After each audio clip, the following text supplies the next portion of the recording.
ينبغي أن نسمع، نتمنى أن نسمع ونسمع بصوت جهوري،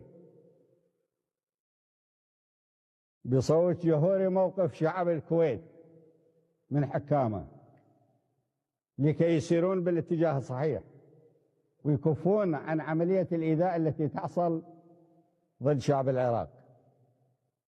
ونسمع موقف واضح من شعب السعودية، شعب البطولات، الشعب اللي أول من قام بمهمة إيصال الرسالة الإسلامية إلى العراق، ومن بعد ذلك صار العراق قاعدتها لكي يوصلها إلى حيث وصلت في الشرق،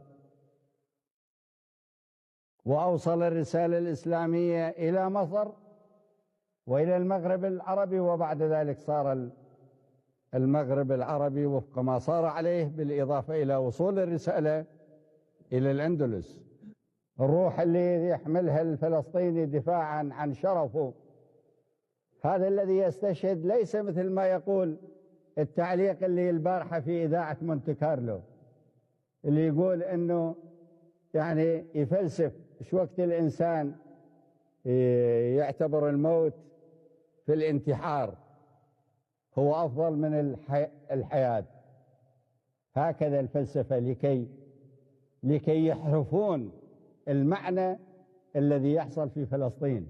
في فلسطين ليس تنازل عن الحياة، وإنما هو تعبير عن صلب معناها طبقا لمعاني الإيمان اللي به شعب فلسطين،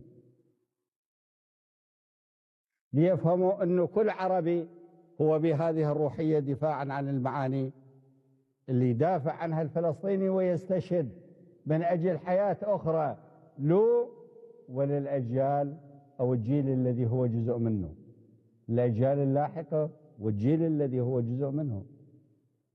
تعبير عن الحياة بمعنى آخر، حتى لو غادر هذه الحياة الدنيا لكي يحوز ويحظى بالحياة الأخرى مع المجد له ولعائلته، بأنه قد عبر تعبير أصيل عن معنى الموقف دفاعا عن الأرض والشرف والمقدسات، وليس تنازلا عن الحياة بسبب اليأس مثل ما تقول الإذاعات الغربية. ليس يأسا هذا، وإنما منتهى التفاؤل، منتهى الصلة، أدق صلة بالمستقبل الذي يقاتل حتى الاستشهاد دفاعا عن المعاني التي تحدثنا عنها.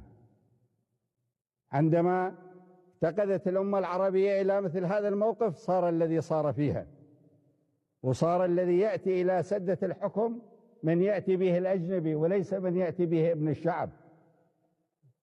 كل واحد جاء به الأجنبي من الحكام العرب إلى سدة الحكم لا يمكن أن يعبر عن ضمير الشعب أبدا.